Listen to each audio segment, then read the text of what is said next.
Welcome back to War Stories and Fairy Tales. I'm Scott, I'm your layman, and this is our history of war. And today we're going back to ancient Egypt for the third time to take a look at the Siege of Kerma, 1504 BCE. Now in our last two Egypt episodes, we watched as Thutmose I went north, first to retake Avaris from the Hyksos, then to wipe them out at Sharahen. And today we're going to look at the Egyptian Empire's expansion in the other direction, as Thutmose I goes south. Because Kerma sat in the geographic region we once called Nubia, which is part of modern-day Sudan. We haven't looked at Africa yet, except for Egypt and a very quick glance at the climate of the Mediterranean coast. So let's take a minute and talk about Africa south of the coast. First of all, it's important to understand just how ginormous Africa is. You probably remember from 4th grade that it's the second largest continent on Earth. But that doesn't tell us much, especially since the world maps we're used to seeing make it look like Africa's smaller than North America. But Africa is more than 11.5 million square miles, more than big enough to swallow North America. Europe would fit into Africa 3 times with room to spare. You could fit the good old US of A into Africa 3 times also. And Texas? If you had the great good fortune to be able to clone Texas, you could fit it into Africa almost 43 times. Now, I don't know about you, but I don't think the world is ready for that much Texas. So yeah, Africa's big, and it's not just all desert or all savanna or all rainforest. So let's quickly go from north to south and look at the different regions in broad strokes. Going south from the Mediterranean coast, we pretty quickly run into the Sahara Desert, the biggest damn desert in the world, and the one you probably think about when you imagine a generic desert. Sand everywhere, blown by the wind into high dunes with very little vegetation except around the freshwater areas called oases. At 3.3 million square miles, this desert is almost as big as the US or Europe. Keep going south and you run through a grassy, semi-arid area, a lot like the North American Great Plains. South of that is the savanna, the vast plains of grasses and sparse tree cover, a little like the mesquite prairies of West Texas. South of that is the equator and one of the world's largest rainforests in the western part of the continent, and mountains in the east high enough to grow coffee. I've had some really delicious coffee from Rwanda, which is in this part of Africa, and it's around these highlands that anthropologists tell us the first humans evolved. Keep going south and you run through more savanna, then another semi-arid grassland until you get to the continent's other huge desert, the Kalahari. South of that, you get to the coast of South Africa, which is actually fairly temperate, similar to the Mediterranean coast up north. So that's your crash course in African geography. What about the area we're looking at today? Well, Sudan sits mostly in the Sahara Desert with grassland in the south. But just like Egypt, the Nile runs through Sudan from its sources way down in Tanzania and Ethiopia, bringing the same life-giving water and fertile floodplain that we saw downstream. And just like the Nile nurtured a thriving culture in Egypt, it did the same in Sudan, the area once called Nubia. And just like Egypt, Nubian culture dates back to the Stone Age. So Nubia sits south of Egypt on the Nile, with a series of cataracts separating the two cultures. These cataracts are not waterfalls, but they are areas of fast-moving, shallow water, which can churn up into whitewater in the right seasons. Not impossible to navigate for a small boat, but quite a bit harder to negotiate upriver than down, and any large boats would have to be pulled out of the river and carried over the bank to where the water was deep enough to put them back in. That's a difficult enough proposition that it's not hard to see why the two cultures developed independently instead of becoming a single Nile culture. Now, the traditional boundary between the two kingdoms is at the first cataract, about where the Aswan Dam stands today in northern Egypt. And the city of Kerma sat just above the third cataract. Now, in spite of these obstacles, there's a lot of similarities between Egyptian and Nubian culture. So we can see there was quite a bit of cross-pollination there. The most obvious similarity between Egypt and Nubia is the pyramids. There's actually more of them in Sudan than there are in Egypt, although the Nubian pyramids are quite a bit newer than the Egyptian ones. Two cultures also had similar gods, usually more or less human-shaped with the heads of animals. Cattle were extremely important to both cultures as well. But we don't know nearly as much about Nubian culture as we do about Egyptian. Part of that is because we haven't figured out how to read the records they left behind. See, Egypt was ruled by the Greeks after Alexander's time, then by the Romans, so there have been a lot of European scholars poking around down there for a long time. And they were lucky enough to find something called the Rosetta Stone, which gave us the key to understanding the Egyptian hieroglyphics. There's no Rosetta Stone for Nubia, at least none that archaeologists have found yet. But from what we can tell, it looks like Egypt was the source for African goods, crops, and animals coming into Mesopotamia and Europe. And all of those things came into Egypt through Nubia. And anytime you have trade coming through a choke point like that, you have the potential for conflict, just like we've seen with Mari on the Euphrates. So probably partly because of that conflict, these two cultures didn't like each other very much. A lot of the history we read about this region talks about how one side raided or outright invaded the other. Hell, if you remember back to the Siege of Avaris, Thutmose's predecessor, Thutmose I, had to abandon his attack on Avaris to go deal with an invasion from Kush, one of the names for the dominant state of Nubia. That invasion may have been what killed Thutmose. The records aren't real clear on how he died. So the period we call the New Kingdom in Egypt, which is the kingdom that started with Thutmose I, shows us a lot of fighting between these two regions. Egypt is going to conquer and control Nubia for a while until the Bronze Age collapse in about 1200 BCE. And Nubia, Kush really, is going to control Egypt in the 700s and 600s BCE. So that's our overview of the broader regions. What about Kerma? Well, Kerma sat within the boundaries of the kingdom of Kush, but it's not entirely clear to me whether it was part of Kush, even the capital or an urban center, or an independent city-state. Probably all of the above over time, but I'm not sure which it was in 1504 BCE specifically. We're going to go forward with the assumption that it was the capital of Kush, and that the Egyptian invasion was aimed at destroying it. Kerma was a major city, not nearly as big as some of the cities we've seen on the Tigris and Euphrates, but respectable for the region. Estimates range from 2,000 people to 10,000, but that probably doesn't include the farmers and the herders who lived nearby and grew the food Kerma needed. And in 1504 BCE, Kerma's power, wealth, and population were all at their height. It looks like the Kushites invaded Lower Egypt sometime in the 1560s BCE. I'm not sure whether this was the invasion that killed Thutmose I or something else, but it's possible they did enough damage that the Egyptians were embarrassed enough by the incursion that they tried to scrub it from the records. If that's the case, it goes a long way toward explaining why the Egyptians invaded up the Nile at the end of the 1500s. This wasn't a war about trade or access to resources. It wasn't about fresh water or a conflict over where the border was.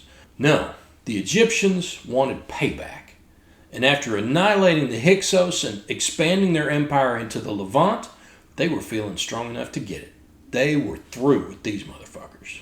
So you remember Thutmose I. He became pharaoh in about 1550 BCE. Kicked the Hyksos out of Avaris, their last stronghold in Egypt, sometime probably between 1540 and 1530. Then took the fight to the Hyksos' house in southern Canaan when he sacked Sharahan and probably a bunch of other cities in that region around 1530.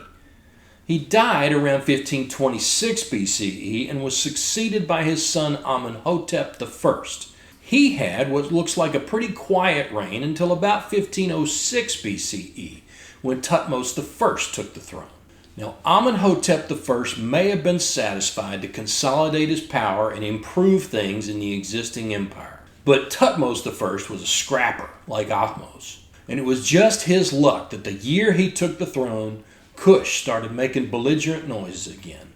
And Thutmose knew just what to do when some jumped up son of a bitch challenged him to throw down.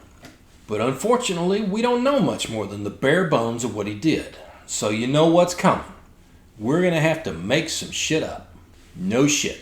There they were. Thutmose sailed south from Thebes in 1504 BCE in the second year of his reign.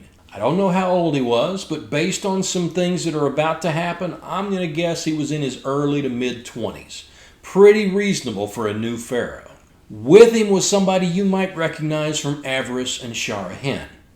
Thutmose, son of Ibana, finally an admiral in the Egyptian military, which doesn't seem to have distinguished much between army and navy, with fighters serving as soldiers or sailors as the need arose. So Thutmose sailed upstream, which you'll remember is south on the Nile, to the first cataract.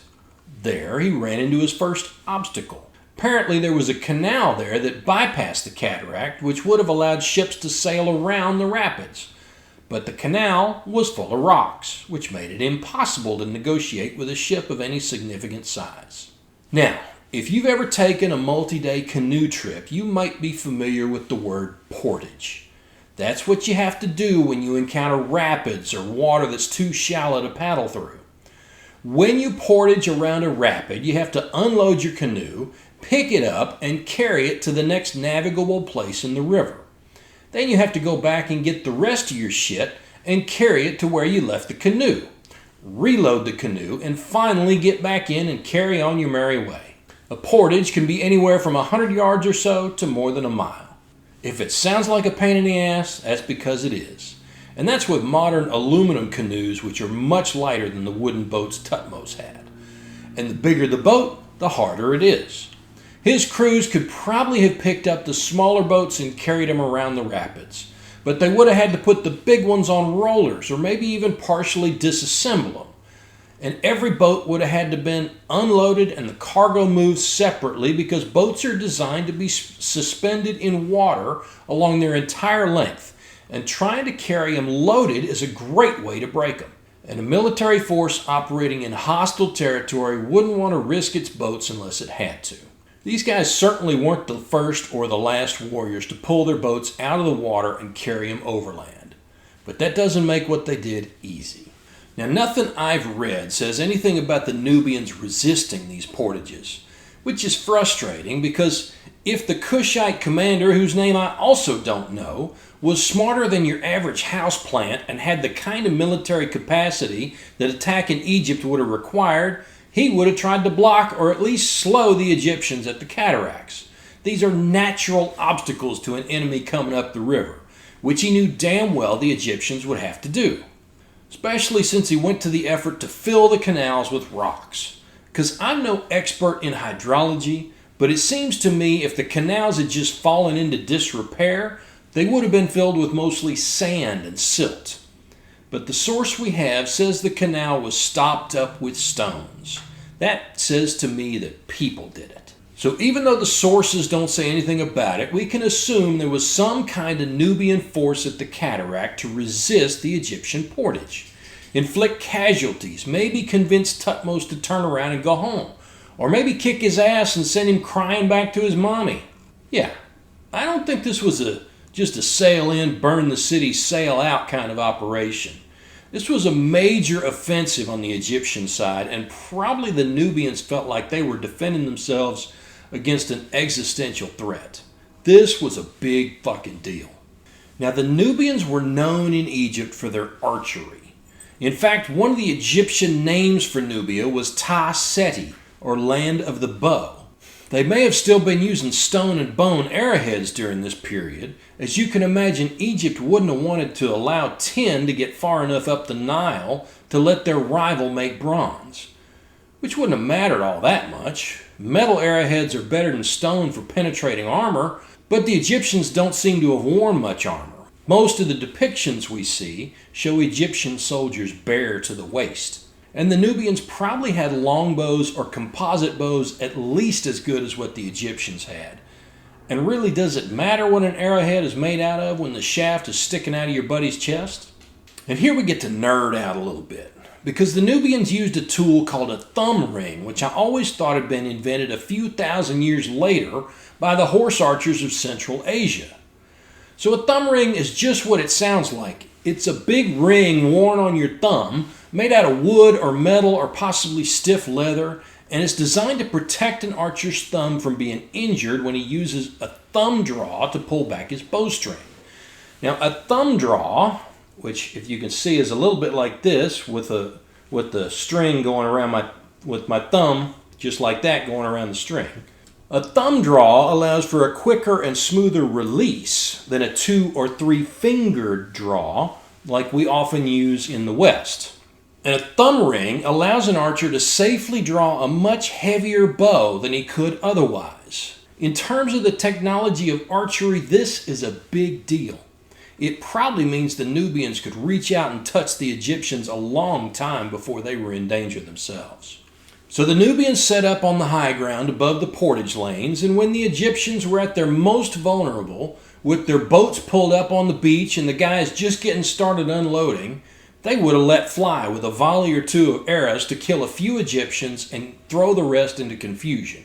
But these Egyptian troops were pros, and it wouldn't have taken long for them to figure out they were under attack and get their infantry formed up and ready to charge the high ground. At which point, a couple of things might have happened. If the Nubians meant to stand and defend the portage from the Egyptians, they would have continued to loose arrows against the infantry as it climbed up to the high ground. Then the archers would have retreated back behind the Nubian infantry while the toe-to-toe work went down. From there, they would have set up in new positions on the flanks where they could pour arrows into the Egyptians coming up to join the fight, harass them if they retreated, and cover the Nubian infantry if it had to retreat.